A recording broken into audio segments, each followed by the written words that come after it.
Aloha,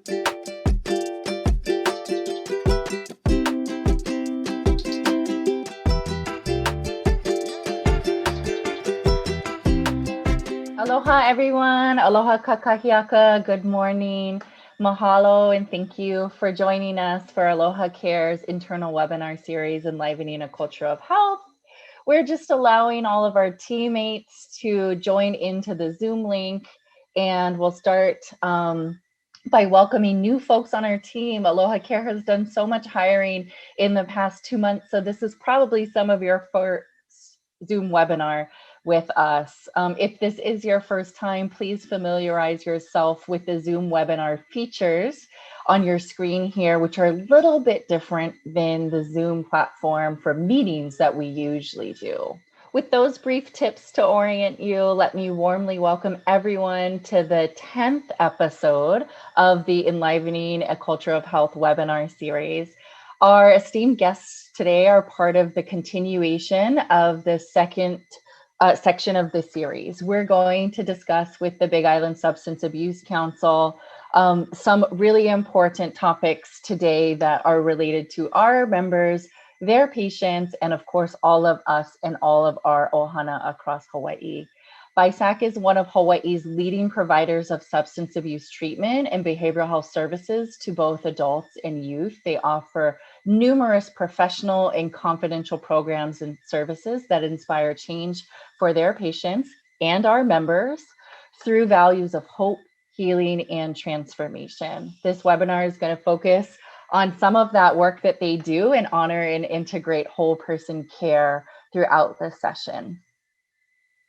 For those of you who haven't worked with me, my name is Aloha Fox, and I'm helping to lead this series and moderate today's session. At AlohaCare, we're deeply committed to the great diversity and the cultural groups that intersect with the social determinants of everyone's health here in Hawaii. And we're tailoring our approach and understanding to double down on that commitment. At our organization, we believe that health quality and whole person care is synonymous with health equity. We know that in 2022, now is the best time for us to understand the cultural and social determinants of health of our members, outline strategies of what we can do to take action, maximize opportunities across our work streams, and make sure that we're deeply committed to working with partners and other leading experts in the community, such as the folks at BISAC. It's September now, it's National Recovery Month, and this week marks National Suicide Prevention. The 10th episode today is tied to one of our AlohaCare social determinants of health pillars in our transformation plan. Community and cultural strengthening is paramount for us to be able to do this work across Hawaii and to make sure that we're serving all islands. After nearly 60 years of helping Hawaii's people, BISAC inspires individuals and families to reclaim and enrich their lives. And this webinar is going to focus on successes, strategies, teachings, and what comes next. I have the pleasure of introducing everyone here to our two guests. And before I do so, I'm also going to launch the first poll. It's going to come up on your screen. You are going to be voting anonymously, and this is just a way to wake us up this morning. Some of you are drinking your tea and coffee and smoothies, eating your oatmeal.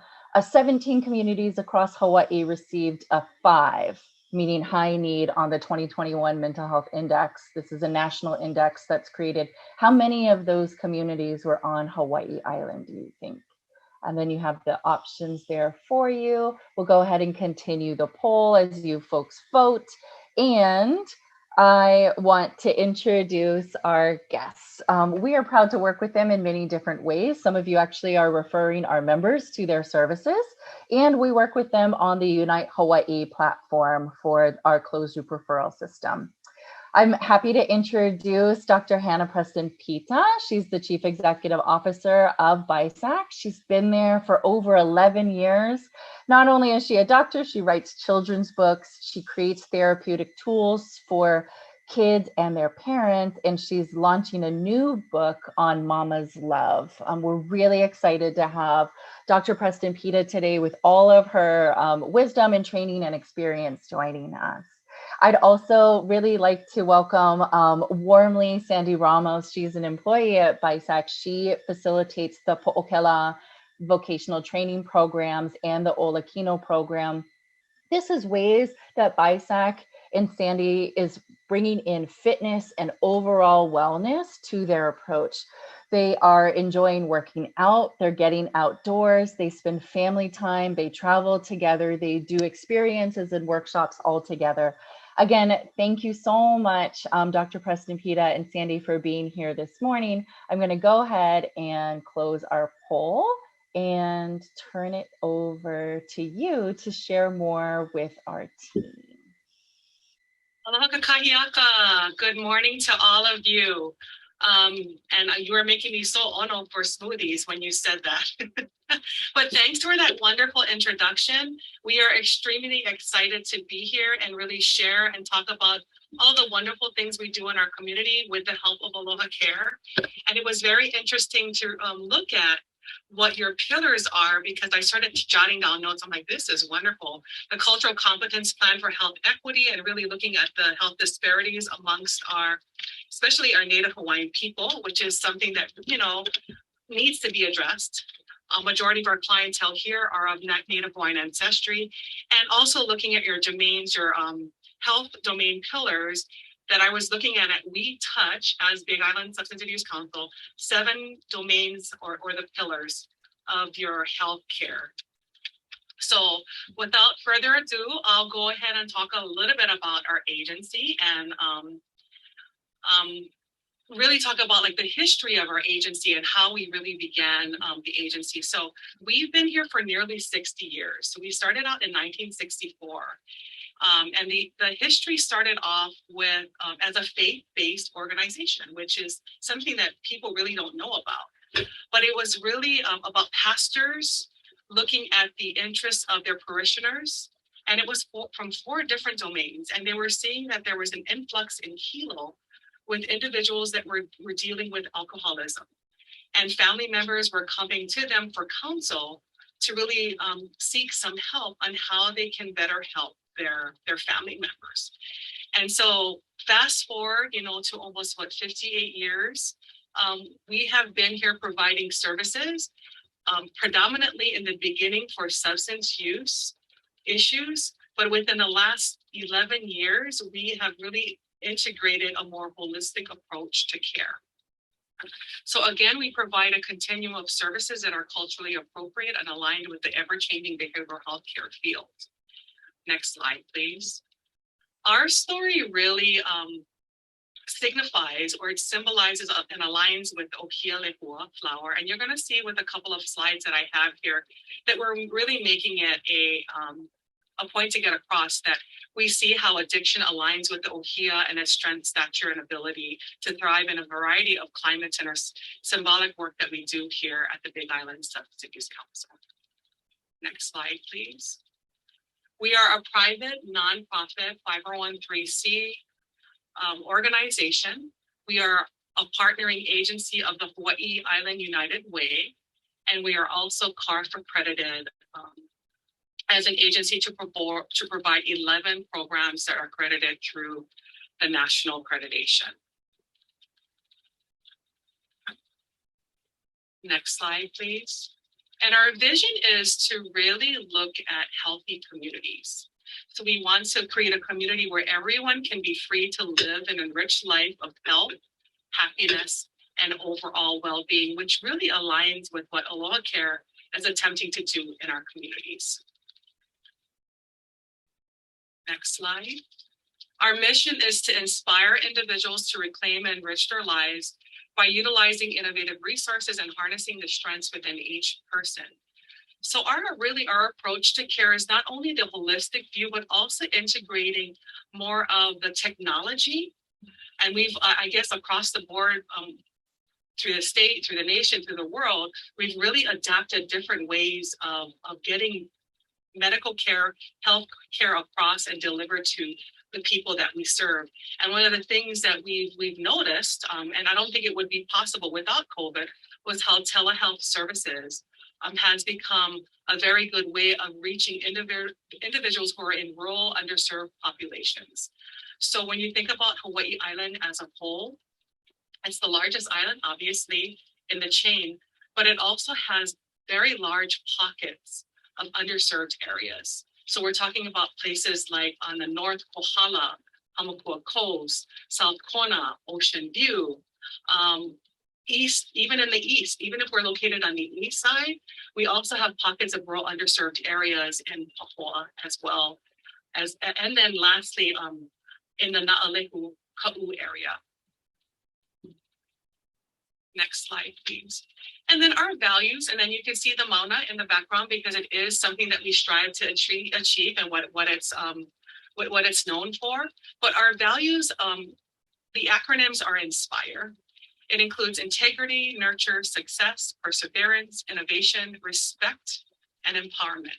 And one of the things that sticks out to me this morning of our values is respect and how we treat the individuals that we serve like family members.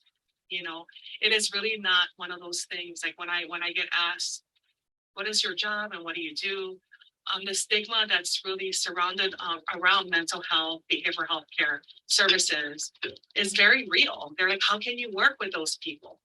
And, you know, my response is there are people. And then the other value that really sticks out for me is empowerment, is the tools that we instill, that we provide for the clients that we serve, has the understanding that we're going to empower them so that when they're out there on their own, they're able to ignite community, you know, and be able to be stable and be successful in the community. So the next couple of slides, I'm going to talk about specifically some of the services that we provide to our clients, and it's a plethora, a continuum of care. So when we think about like our adult services, predominantly, obviously, you know, we do substance use treatment. But under that umbrella of substance use treatment for adult services, we provide day treatment, we provide intensive outpatient treatment, and we provide outpatient treatment as well.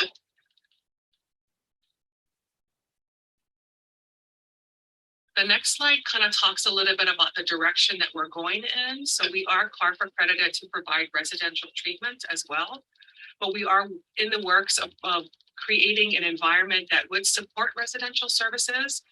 And residential treatment really are programs that are organized to provide a higher level of care. So when you think about someone who's coming in, who's sick, who's needing help, this is the highest level of care that we will provide them. And it's 24 hours a day, 7 days a week. And it's providing that structured environment where they're able to receive substance use treatment. They're able to learn life skills in the programming. They're also able to get case management services, as well as mental health and all of the wonderful services that Sandy has been a part of as well. And that's Ho'okela vocational training, as well as our Olakino program. So when we think about more of that therapeutic living structure, residential treatment center is a higher level of care. Therapeutic living treatment is right below residential, and it's really providing that step-down approach to care. And this is also a supportive 24-hour living environment that provides more of the culinary, parent-child interactive therapy, family education, and then, of course, still providing that vocational training program. Next slide, please. So I'll talk a little bit about our youth services program and how it has really evolved over the years, especially during COVID, and how we had to revamp and readjust and pivot some of our services to meet the needs of the individuals that we serve. So within our youth services umbrella, we have a community-based program, which is a higher level of care for the individuals that we treat. And it is normally the referrals will come in from schools whose children have been found with either drugs in possession, vaping, where they feel that they need some sort of structure and treatment.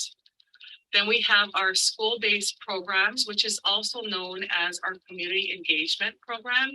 And this is really providing more of a prevention intervention approach. And I'll talk a little bit about what this program has evolved into. So school-based programs obviously are individuals that are placed in several middle schools and high schools island-wide, but it also provides opportunities for our staff to integrate into the community.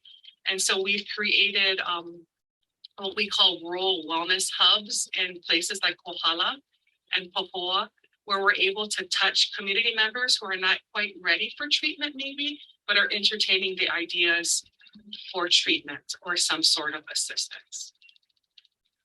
Next slide, please. Our Hawaii Island Health and Wellness Center is really looking at the underlying issues that are driving the addiction.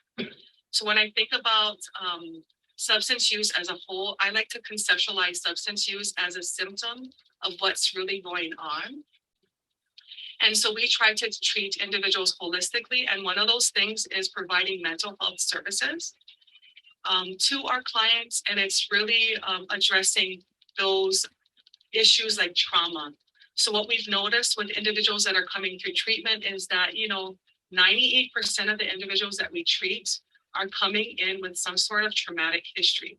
It could be things like experiencing some sort of trauma, sexual abuse, physical abuse, domestic violence that are really being masked by substance use, or that are being, substance use is being used as a coping strategy for that.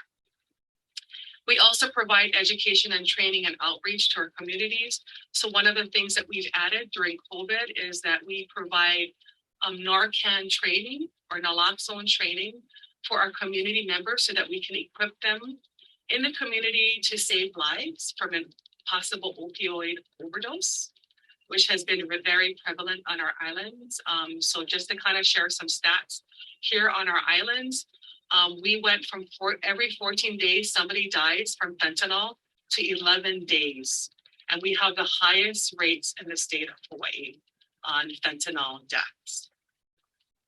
We also provide parent-child interactive therapy on an individual basis. And what this is really providing our parents the tools that are necessary to parent their children. With our Moms and Babies program, we have either Hapai moms that come into our program that are needing to get services, or we have moms that have their children within our program. And so this therapy approach provides that parenting skills that are necessary for them to be successful with their children. We also provide multifamily groups, and then smoking cessation. We are a non-smoking facility.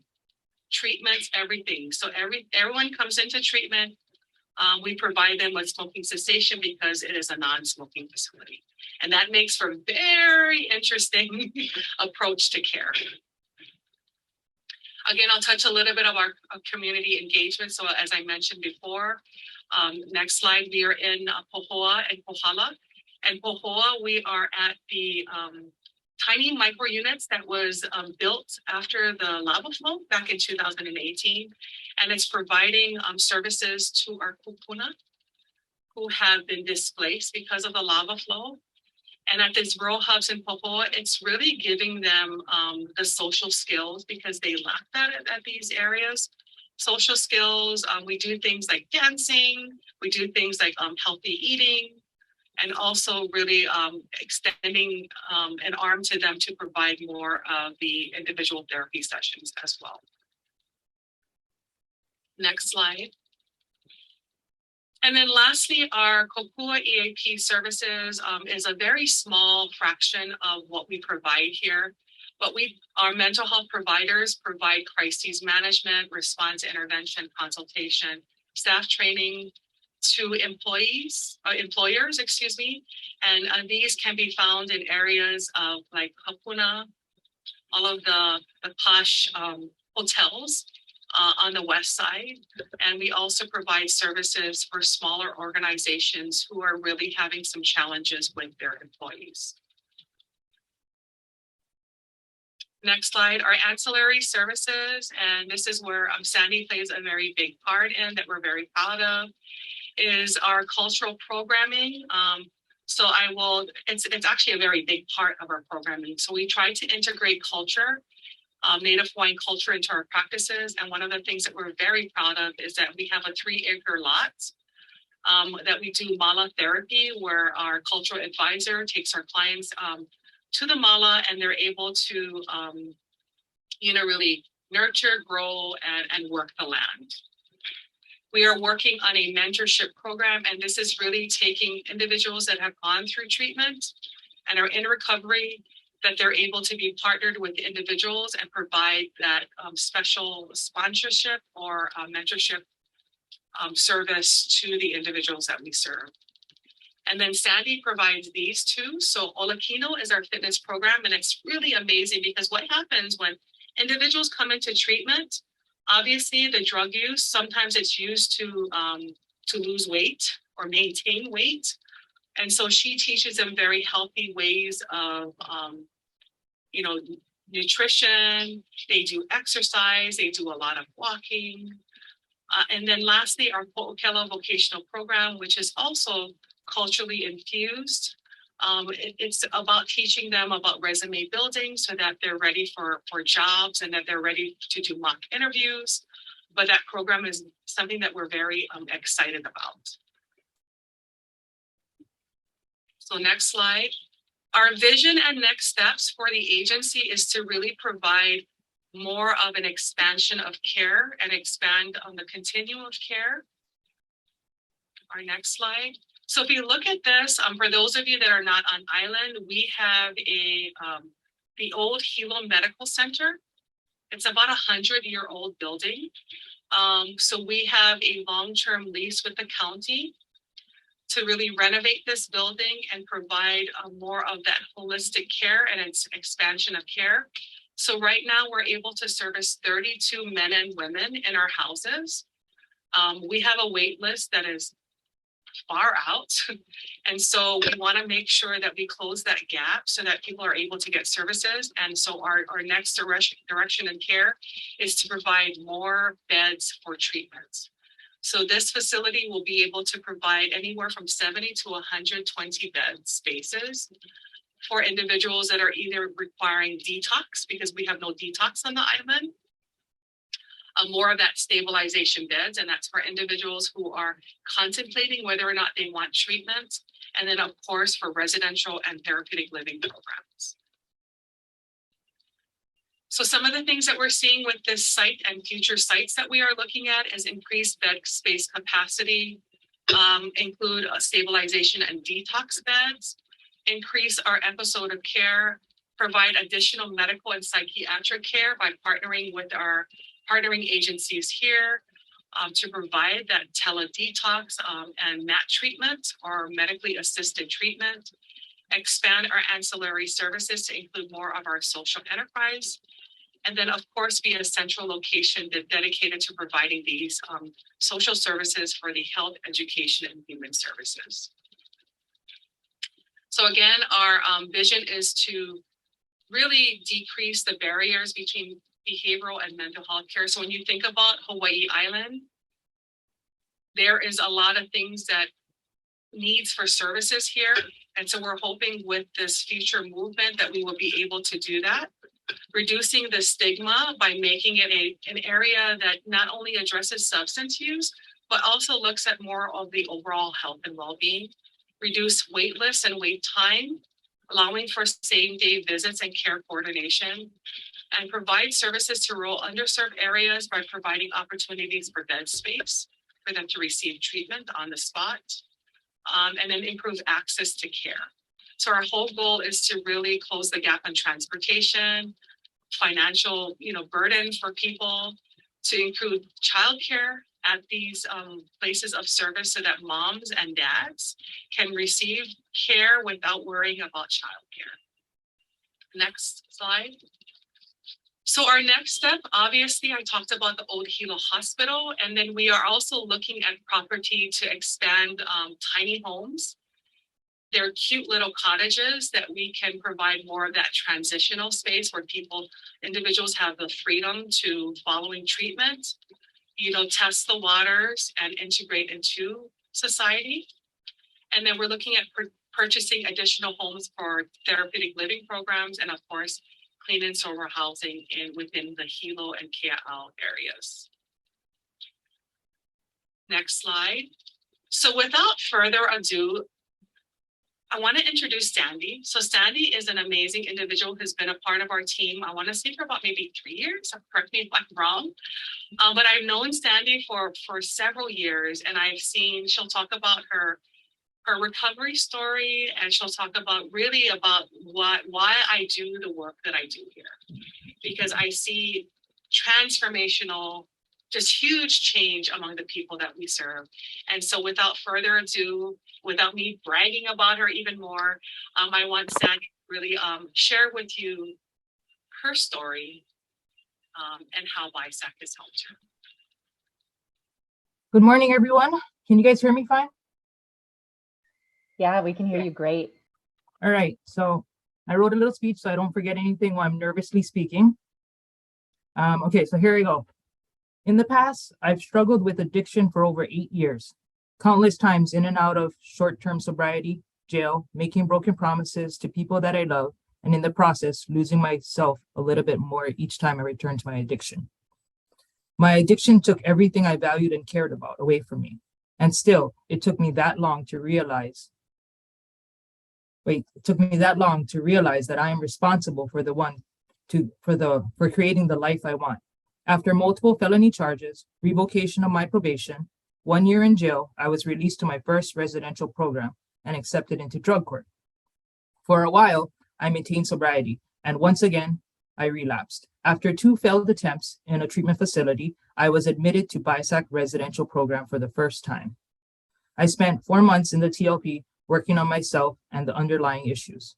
During my stay at BISAC's TLP program, I was able to work on myself through the following learned skills: mental health and past trauma issues, building healthy boundaries, and working on my codependency issues, recognizing triggers and utilizing coping skills, making amends and rebuilding relationships with my family, grieving over the loss of my mother, increasing my self-esteem, goal setting, job training, and practicing self-discipline and consistency.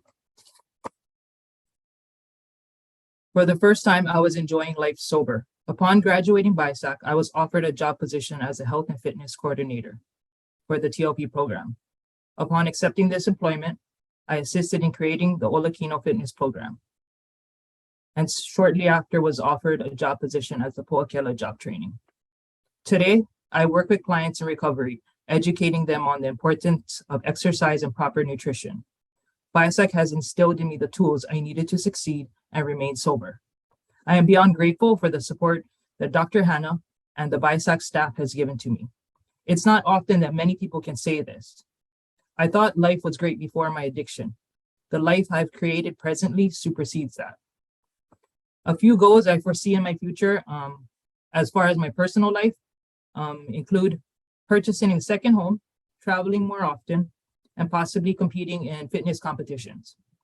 As for my professional goals, I'm currently working towards obtaining my personal training and nutrition certification and working towards my CSAC. That's it, I think. Thank you very much. I think the last slide has our contact information and how you can get a hold of us.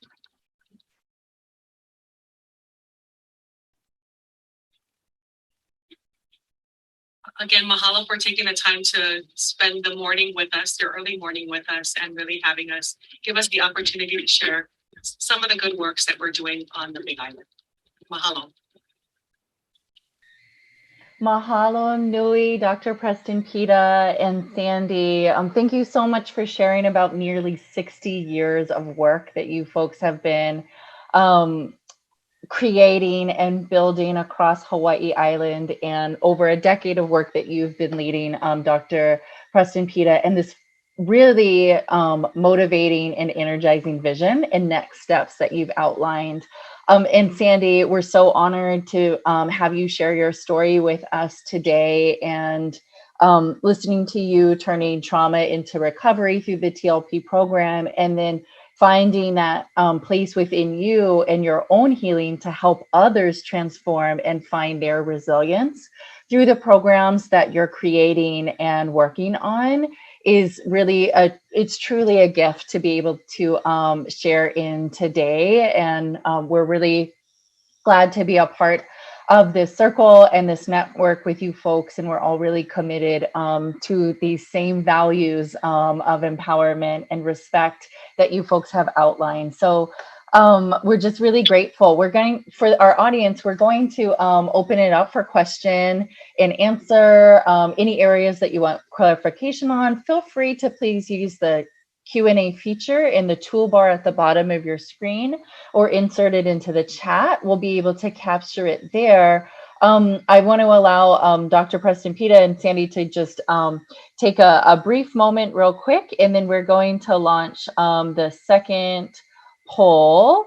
And we're going to get into the discussion. So again, you're going to be able to see the poll, vote anonymously on your screen.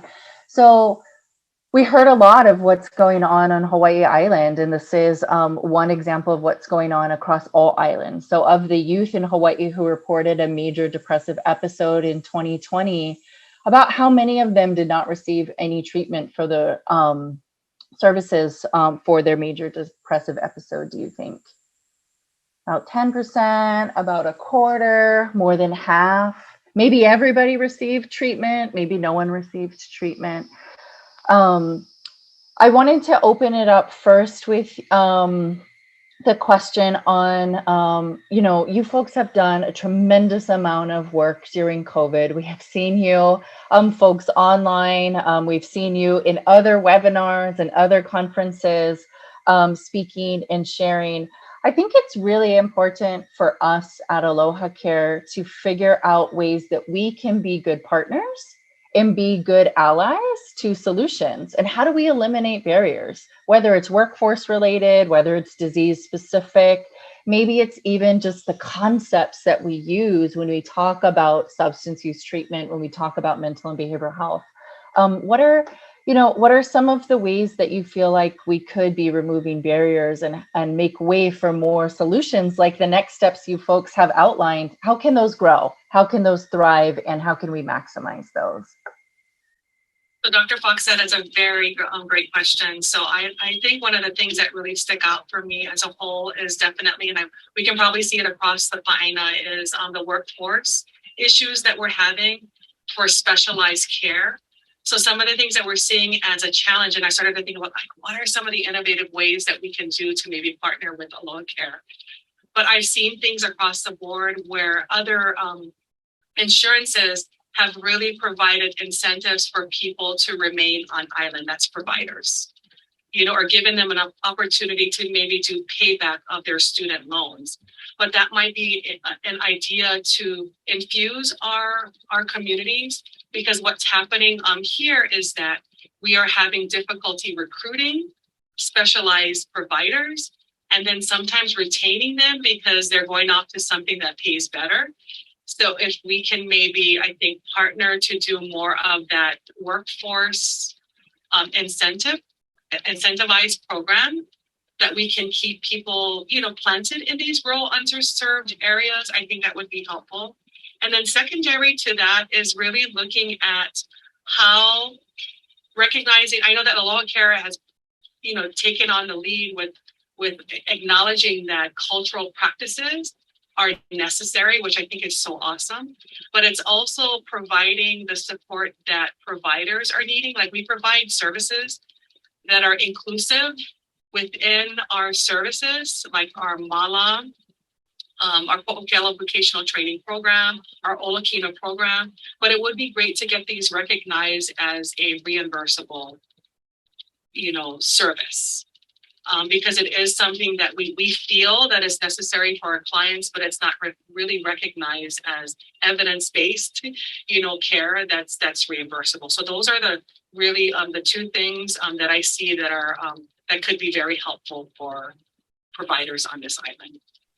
Great. We have a lot of questions coming in, and so I want to orient everyone to the Q&A at the bottom of the toolbar. I'm going to go ahead and just kind of put these in for you folks to respond to. So There are recent news reports on rainbow fentanyl showing up on Hawaii Island. Is that something that you can share more about, if there's any information or statistics, and then any, I think maybe interventions that might be being done at the local level? In responding to that, so I know that it has made recent news. I haven't heard anything about that on our island just yet, but it doesn't necessarily mean that it's not here right now. So I don't really have any data to support that right now, but that's something that I can always follow up on to see. But right now we're just seeing strength fentanyl, and the way that it's being administered, you know, could be intravenously, could be pill form. But that rainbow fentanyl, I know that it's showing up specifically on other parts of Oahu. Thank you. We have another question here on beds for Hawaii Island youth, specifically those adolescents that are under the age of 18 and needing inpatient treatment. What's the bed situation like? You know, so we don't have a residential treatment for adolescents. I know that there's only less than a handful of organizations statewide that provide this specialized care, but unfortunately not on this island for individuals that are requiring mental health inpatient treatment for youth under 18. I know that's so unfortunate. So what happens with us is the referral is made to either ER addresses that, they do crises or whatever it is, and individual gets flown over to Oahu for that higher level of care. But rural health is real. It's real.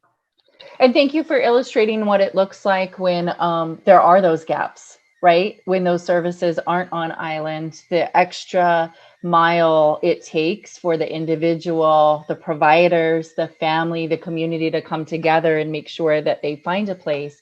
But unfortunately, that place is away from their home, moku, and that can lead, we know, to a lot of other considerations around logistics, but also complications, we know, interpersonally and emotionally for folks. We have another kind of in that same topic area. We have another question on if you know of any plans for Hawaii Island to do more inpatient and residential treatment programs for individuals who have dual diagnoses, especially those with SMI and persistent illnesses in combination with substance abuse. So BISAC currently tries to do our very best with the resources that we have, because if it's not being treated here, then it's not going to be treated elsewhere. So majority of the individuals that we serve come in with dual diagnoses, and sometimes it's chronic mental illness, such as schizophrenia. So the way that we do things here is obviously they're within our homes, our therapeutic living programs, and we work with our medical director as well as other partnering agencies to provide that continuum service that's required, either medication, psychotropic medications to address that, and then really having them, you know, participate in more of that long-term mental health therapy care.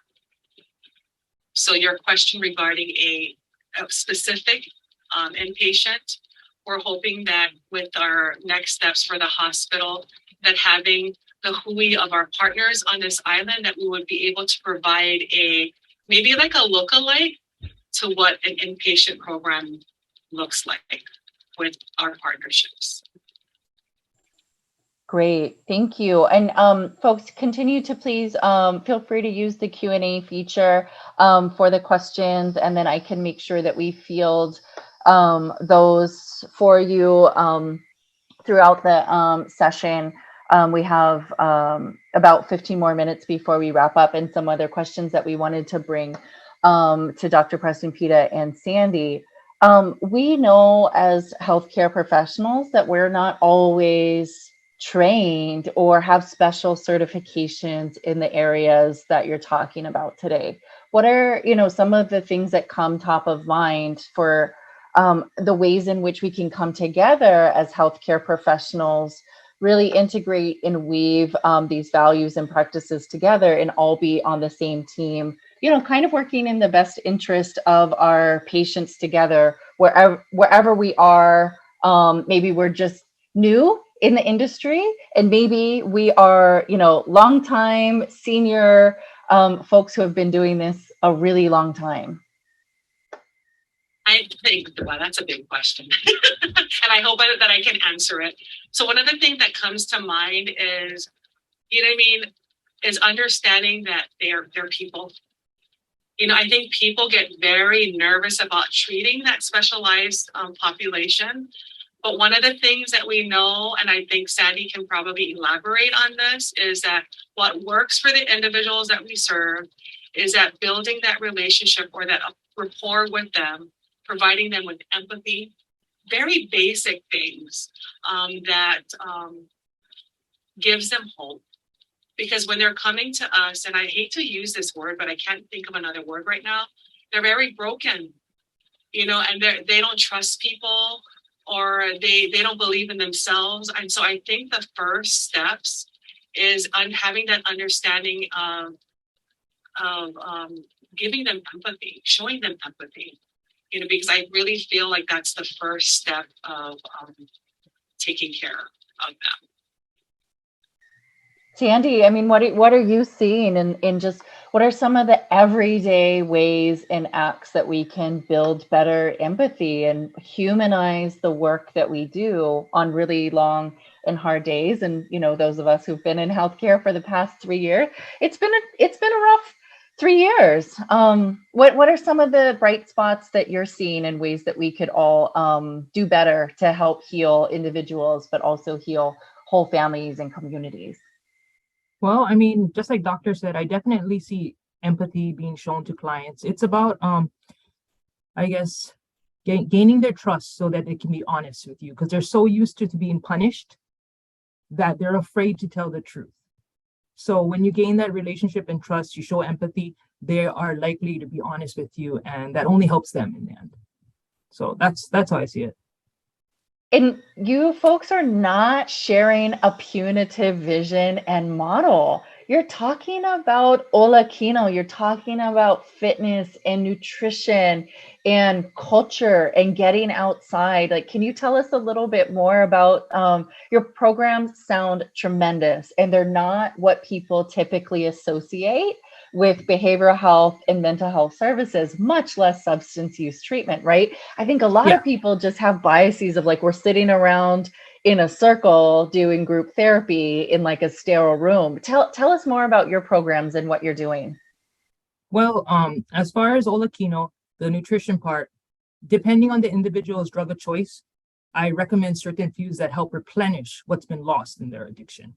So in that sense, it helps actually make them feel more normal, feel better, not as tired because they're getting the right nutrition.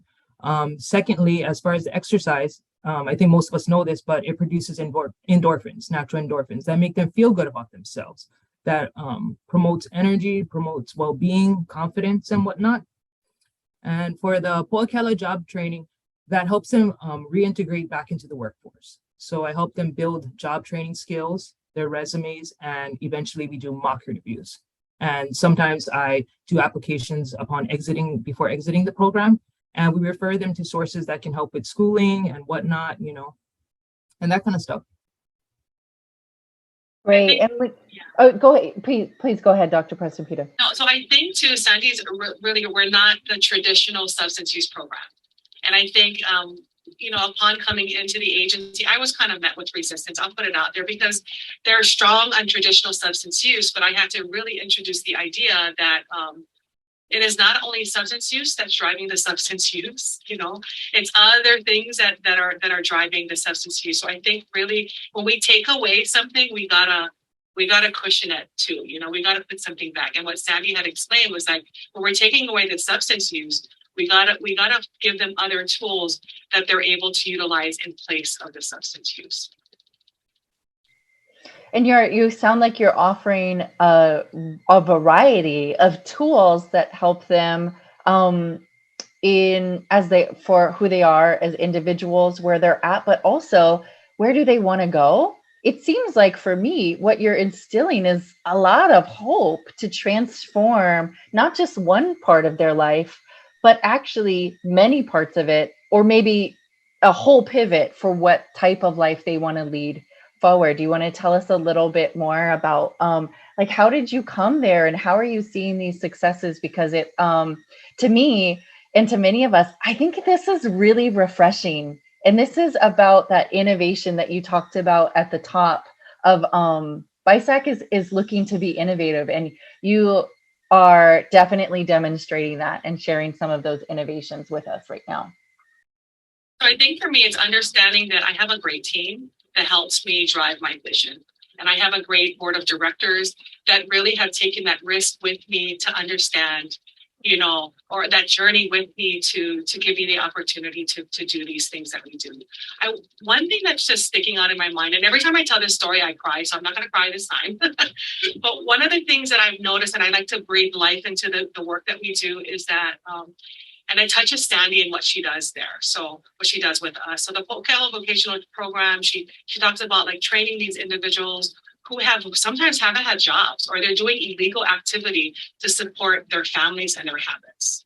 And so when you're giving them that opportunity to really learn other job skills that really take that quality of because that's skills, what they were doing before, selling drugs and all, you know, when you think about it, it is skills, it's motivation, it's the sale tactic or whatever it is, but she is really taking those skills and honing it into something very positive. So the story that I want to kind of share with you that really breathes life into it is that we had two individuals that went through her program, very successful, graduated from the program, went ahead and secured housing, did very well with probation, they're out of probation, and they were also able to reintegrate with their family, their children, their parents, their wives. But the story doesn't end this way. I was able to go to a place of employment, not even knowing what was going to happen, but we are looking at tiny units.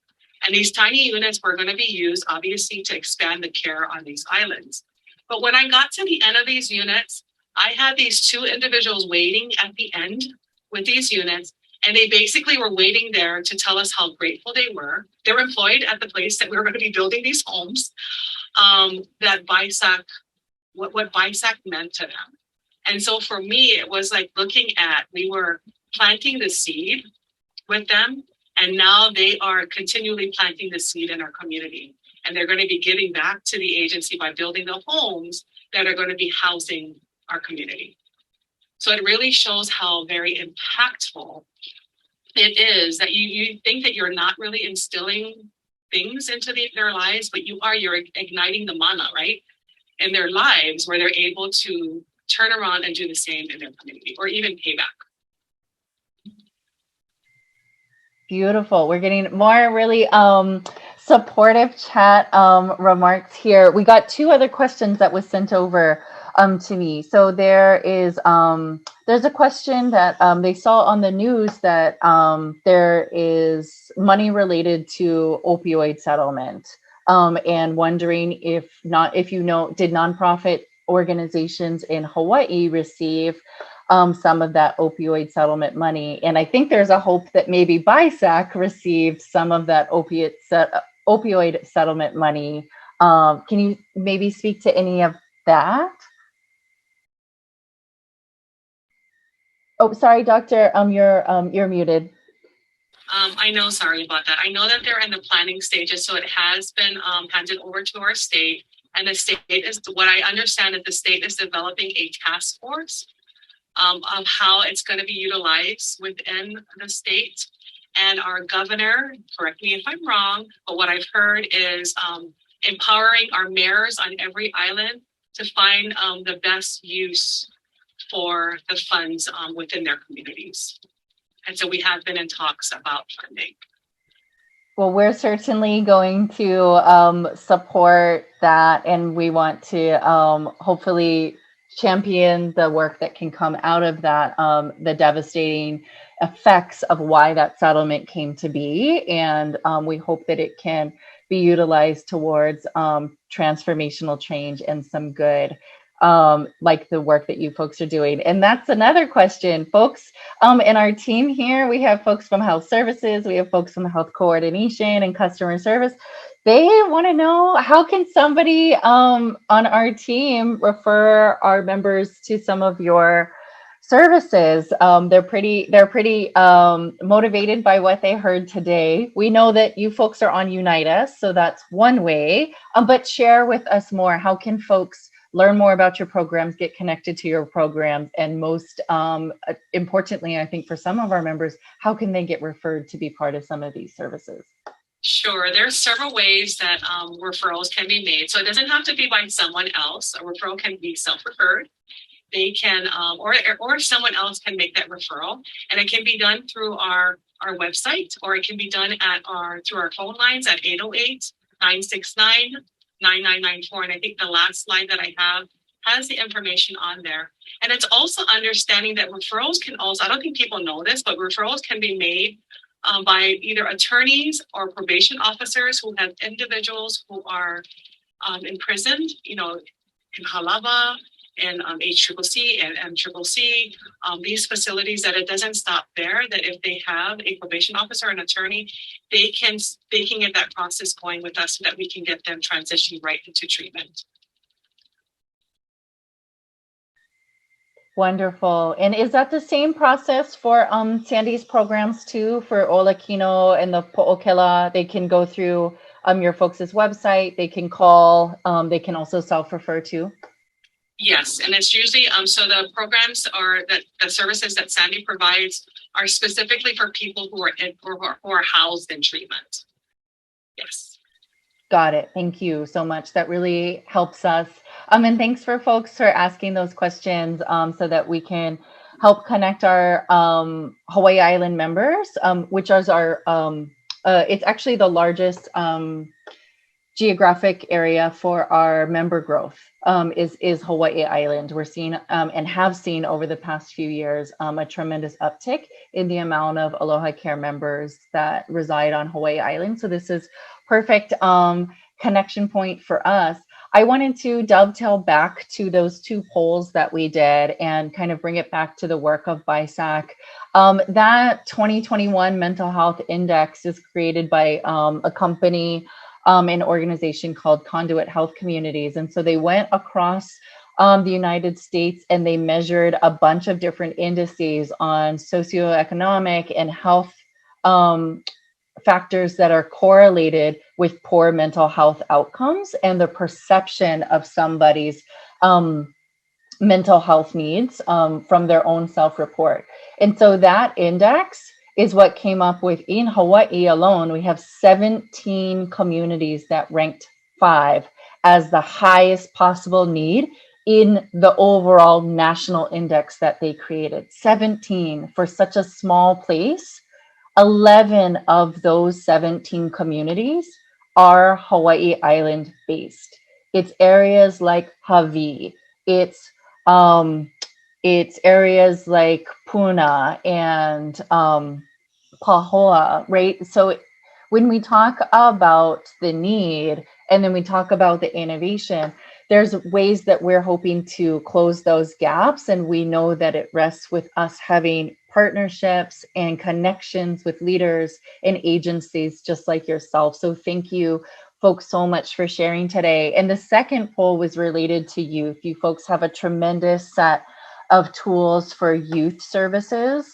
In 2020, the Department of Health here in Hawaii estimates that of the youth that reported a major depressive episode, which was in the thousands that were recorded that year, more than half of them did not receive any service for that diagnosis. And so we know that we have a long way to go, not just for adults and ohana, but also for youth mental health. And so we really are grateful that you shared some of the work that you're doing in that space for that demographic.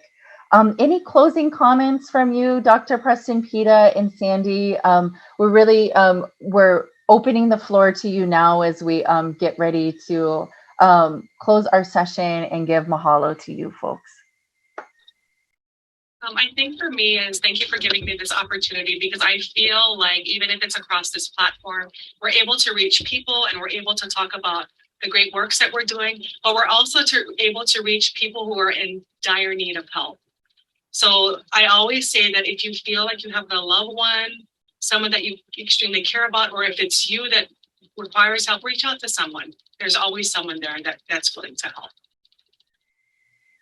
Sandy, any last comments you wanted to share with our team? Any thoughts? No, thank you for having us. I appreciate it. Thank you both so much. We know that if we're to talk about a healthier and more equitable Hawaii being possible with the behavioral health sector, it's partnerships with education and housing and transportation across all generations of life that's going to help us arrive at that visionary place one day. As we wrap today's webinar, we really want to extend our gratitude and generous thanks, mahalo nui loa, to Dr. Hannah Preston-Pita and Sandy Ramos, the entire Big Island Substance Abuse Council team, your board of directors, your graduates and alumni. Thank you so much today for sharing your time, your expertise, and helping us know more about the services and programs that you're doing in support of resiliency in Hawaii Island. You folks literally embody the Ohi'a Lehua today. So thank you so much for bringing our Kino Lau and the spirit of our culture forward for decades and enriching change in Hawaii. That's truly transformational treatment for our island home.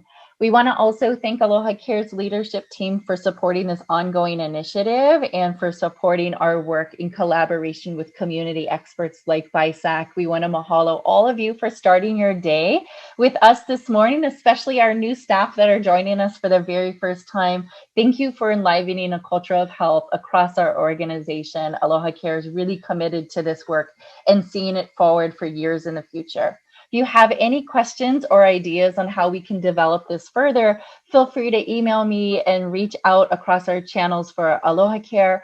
This episode and past episodes are housed on AlohaCare Hawaii's YouTube page, so you can watch them in the future and refer back to some of the great lessons learned today and the key takeaways. Please continue to stay safe, everyone. Have a great day, and we're looking forward to reflect with you on the messages shared during National Recovery Month and National Suicide Prevention Week that we can do better at as we move forward in the weeks, months, and years to come. Mahalo nui o ko. Have a great rest of your day. Aloha.